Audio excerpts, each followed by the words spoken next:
సంఖ్యాకాండం 17వ అధ్యాయము. అహరోను చేతికర్ర. యావే మోషేతో, ఇశ్రాయేలీయులు ఒక్కొక్క గోత్రమునకు ఒక్కొక్కటి చొప్పున మొత్తము 12 చేతి కర్రలను కొని రావాలనని చెప్పుము. ఏ గోత్రము కర్ర మీద ఆ గోత్రము పేరు వ్రాయింపుము. లేవీయ గోత్రము కర్ర మీద అహరోను పేరు వ్రాయింపుము. ఏలయనగా పితరుల కుటుంబముల ప్రధానునికి ఒక కర్ర ఉండవలెను కదా. ఈ కర్రలు అన్నిటినీ సాన్నిధ్యపు గుడారమున నేను మిమ్ము కలసికొను మందసము ఎదుట పెట్టుడు. అచట నేను ఎన్నుకొనిన అతని కర్ర చిగురించును. ఇది చూచి అయినా ఇశ్రాయేలీయులు ఇక మీదట మీకు వ్యతిరేకముగా ఫిర్యాదు చేయుట మానుకొందురు అని చెప్పాను. మోషే ఈ సంగతిని ఇశ్రాయేలీయులకు తెలియచేయగా వారు గోత్రమునకు ఒక్క కర్ర చొప్పున మొత్తము 12 కర్రలు కొనివచ్చిరి. అహరోను కర్ర కూడా వాని యందు కలదు. మోషే వానిని అన్నిటినీ సాన్నిధ్యపు గుడారమున దైవమందసము ఎదుట ఉంచెను.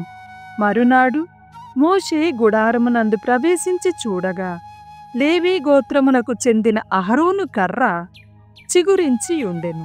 అది ఆకు వేసి పూలు పూచి బాదము పండ్లు కాచెను. మోషే ఆ కర్రలను అన్నిటినీ ఇశ్రాయేలు ప్రజల యొద్దకు కొనిపోయెను.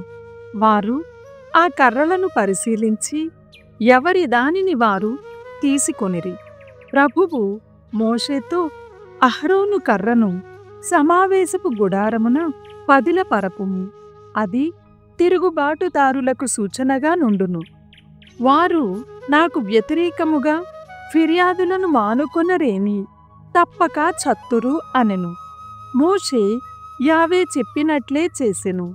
ఇశ్రాయేలీయులు మోషేతో, మేమిక సర్వనాశమైపోయెదము. ప్రభు మందసము దగ్గరికి వచ్చువారందరూ చత్తురు. ఈ రీతిగా మేమందరము నాశమైపోవలెనా అని అనిరి. ద్వితీయోపదేశకాండము 17వ అధ్యాయము. మీ మందలలోని ఎద్దులు గొర్రెలలో అవలక్షణములు ఉన్నవానిని ప్రభువునకు బలిగా సమర్పింపకుడు. అట్టి పనిని ప్రభువు సహింపడు. ప్రభువు మీకు ఈయనున్న నగరములలో ఒక స్త్రీ గాని పురుషుడు గాని యావే నిబంధనమునకు వ్యతిరేకముగా పాపం చేసిననుకొనుడు. ఆ వ్యక్తి ప్రభు ఆజ్ఞమీరి అన్య దైవములను సూర్య చంద్ర నక్షత్రాదులను కొలిచిననుకొనుడు. ఆ వార్తలు మీ చెవిని పడిననుకొనుడు. మీరు జాగ్రత్తగా విచారణము జరిపింపగా అట్టి దుష్కార్యము జరిగిన మాట నిజమే అని రుజువయ్యననుకొనుడు. అప్పుడు మీరు ఆ మనుష్యుని నగరము వెలుపలకి కొనిపోయి రాళ్లతో కొట్టి చంపవలసినదే. కాని అట్టి వానిని చంపవలయునన్న 2 లేక 3 సాక్ష్యము చెప్పవలయును. ఒక్కని సాక్ష్యము చెల్లదు. దోషిని చంపునప్పుడు సాక్షులే మొదట రాళ్ళు రువ్వవలయును. తరువాత జనులెల్లరూ రాళ్ళు రువ్వి అతనిని వధింతురు. ఈ రీతిగా ఆ దుష్కార్యమును తుదిముట్టింపుడు. లేవీయులైన న్యాయాధిపతులు. మీ స్థానిక న్యాయాధిపతులు తీర్పు చెప్పజాలని కష్టతరమైన అభియోగములు, హత్య, ఆస్తి హక్కు, దౌర్జన్యము మొదలైనవి ఏవైనా వచ్చినవనుకొనుడు. అప్పుడు మీరు ప్రభు ఎన్నుకొనిన ఆరాధన స్థలమునకు పొండు. అచటి లేవీయ యాజకులకును ఆ సమయమున అచటధికారములోనున్న న్యాయాధిపతికిని మీ తగవును వినిపింపుడు. వారే మీ వివాదమును తగిన రీతిగా పరిష్కరింతురు. కాని యావే ఎన్నుకొనిన ఆ స్థలమున వారు చెప్పిన తీర్పును మీరు తూచా తప్పకుండా పాటింపవలయును. వారి పరిష్కారమును గోరంతైనా మార్చకుండా శిరసావహింపవలయును. ఆ స్థలమున పరిచర్య చేయు యాజకుడును న్యాయాధిపతియును చెప్పిన తీర్పును వినని వారికి మరణశిక్ష విధింపుడు. ఆ సంగతి విని జనుడెల్లరూ భయపడి మరలా అట్టి సాహస కార్యమునకు పూనుకొనరు. రాజుల ఎన్నిక, జీవన విధానము. ప్రభువు మీ కీయనున్న దేశమును ఆక్రమించుకొని అతడ స్థిరపడిన పిమ్మట చుట్టుపట్లనున్న ఇతర జాతుల వలె మీరును ఒక రాజును ఎన్నుకోబోరెదరేని యావే నియమించిన వానినే మీ ఏలికగా అంగీకరింపుడు. అతడు మీ ప్రజలలోని వాడై ఉండవలయును, అన్యజాతివాడు కాకూడదు. ఆ రాజు తన అశ్వబలంను అధికము చేయరాదు, జనులను ఐగుప్తునకు పంపి గుర్రములను రప్పింపరాదు. మీరు ఐగుప్తున మరలా అడుగు పెట్టరాదని ప్రభువు శాసించెను. ఇంకను రాజునకు పెక్కుమంది భార్యలు ఉండరాదు. వారు ప్రభువు నుండి అతని హృదయమును వైదొలగింతురు. మరియు అతడు వెండి బంగారములను విస్తారముగా కూడబెట్టరాదు. అతడు రాజై పరిపాలనము చేయనారంభించినప్పుడు లేవీయ యాజకుల వద్దనున్న శాసనముల గ్రంథముల నుండి తన కొరకు ఒక ప్రతిని వ్రాయించుకోవలయును. ఆ పుస్తకమును ఎల్లప్పుడూ తన దగ్గర ఉంచుకోవలయును. ప్రతిరోజు దానిని పారాయణము చేయవలయును. అతడు అందలి శాసనములన్నీ పాటించినచో ప్రభువు పట్ల భయభక్తులతో మెలిగిన వాడగును. రాజు ఇట్లు చేసినేని తాను తోడి ఇశ్రాయేలీయుల కంటే అధికుడనన్న భావముతో విర్రవీగడు. ప్రభు ఆజ్ఞలను అశ్రద్ధ చెయ్యడు. అప్పుడు అతడు అతని వంశజులు దీర్ఘకాలము ఇశ్రాయేలీయులను పరిపాలించుదురు. 18వ అధ్యాయము. లేవీయ యాజకులు. లేవీ గోత్రపు యాజకులకు తోడి ఇశ్రాయేలీయులకు వలె ఆస్తిపాస్తులు ఉండవు.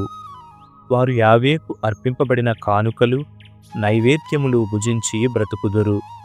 ఇతర గోత్రములకు వలె ఈ గోత్రమునకు ప్రభు సెలవిచ్చినట్లు ప్రభువే లేవీయులకు వారసత్వము. ప్రజలు ఎద్దునో పొట్టేలినో బలిగా సమర్పించినప్పుడు వాని ముందు కాళ్లను, దవడలను, ఉదరమును యాజకులకు ఇయ్యవలయును. మీ తొలిధాన్యము నుండి, ద్రాక్ష సారాయము నుండి, ఒలీవు నూనె నుండి, ఉన్ని నుండి మొదటి వంతు వారికి ఇయ్యవలయును. మీ గోత్రములన్నింట లేవి గోత్రము వారినే ప్రభువు యాజకులనుగా ఎన్నుకొనెను. వారు ప్రభువునకు పరిచర్య చేయుచు కలకాలము అతనిని స్తుతింతురు, అతని ప్రజలను దీవింతురు. మీ నగరముల నుండి ఏ లేవీయుడైనను ప్రభు ఎన్నుకొనిన ఆరాధన స్థలమునకు రావచ్చును. అచటనున్న ఇతర లేవీయ యాజకుల వలె అతడును ప్రభువునకు సేవ చేయవచ్చును. అప్పుడు అతడు కూడా ఇతర లేవీయ యాజకులకు లభించు నైవేద్యములను భుజించును. ఇక్కడ అతనికి వ్యక్తిగతముగా లభించు ఆదాయం లెక్కింపబడదు. ప్రవక్త. మీరు యావే మీ కొసువు దేశమున వసించునప్పుడు అచటి జాతుల జుగుప్సాకరమైన ఆచారములను అనుకరింపవలదు. మీ బిడ్డలను అగ్నిలో దహన బలిగా అర్పింపరాదు. మీరు శకునములు చెప్పించుకొనకుడు, జ్యోతిష్కులను సంప్రదింపకుడు, చేతబడులు చేయింపకుడు, మంత్రతంత్రములు ఉపయోగించుకొనకుడు, మృతులను సంప్రదించి భూతములను ఆవాహనము చేయింపకుడు. ఇట్టి కార్యములు చేయువానిని ప్రభువు ఏవగించుకొనును.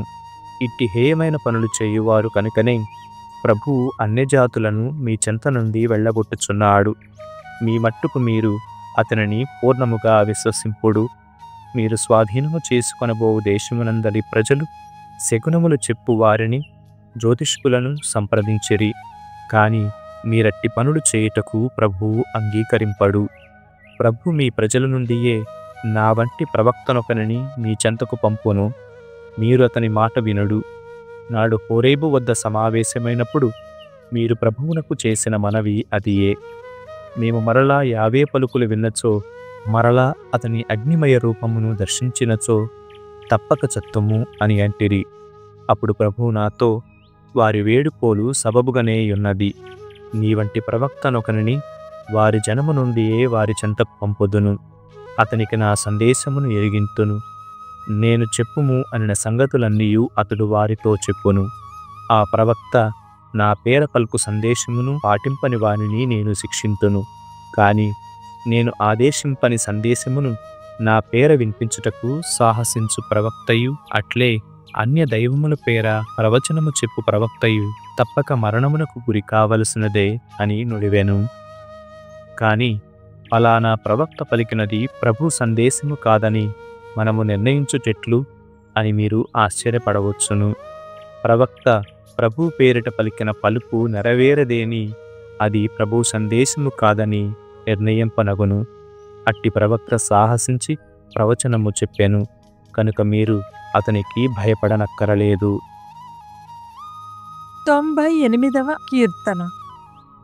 లోకమునకు న్యాయాధిపతి. ప్రభువునకు కొత్త పాట పాడుడు. ఆయన అద్భుత కార్యములు చేసెను. ఆయన తన దక్షిణ హస్తము వలన పవిత్రమైన తన బాహువు వలన విజయమును సాధించెను. ప్రభువు తన విజయమును ఎరిగించెను. తన రక్షణమును అన్యజాతులకు తెలియచేసెను. ఇశ్రాయేలీయుల పట్ల ప్రేమను విశ్వసనీయతను చూపుదునన్న తన ప్రమాణమును నిలబెట్టుకొనెను. నేల అంచుల వరకును గల జనులెల్లరును మన ప్రభువు విజయమును గాంచిరి. విశ్వధాత్రి ప్రభువునకు జేకొట్టుము. ఆనందనాదము చేయుచు అతనికి కీర్తనలు పాడుము. కీర్తనలతో ప్రభువును వినితింపుడు. సితార వాద్యములతో సంగీతము వినిపింపుడు. బూరలను కొమ్ములను ఊది మన రాజైన ప్రభువునకు జేకొట్టుడు. సముద్రమును దానిలోని జీవులను హోరుమని గర్జించునుగాక. లోకమును దానిలోని జీవులను కేరింతలిడునుగాక. నదులు చప్పట్లు కొట్టునుగాక. పర్వతములు ఏకమై సంతోషనాదము చేయునుగాక. ప్రభువు లోకమునకు తీర్పు తీర్చుటకు వేంచేయును. అతడు న్యాయముగా నిష్పక్షపాతముగా లోకములోని జాతులకు తీర్పు తీర్చును.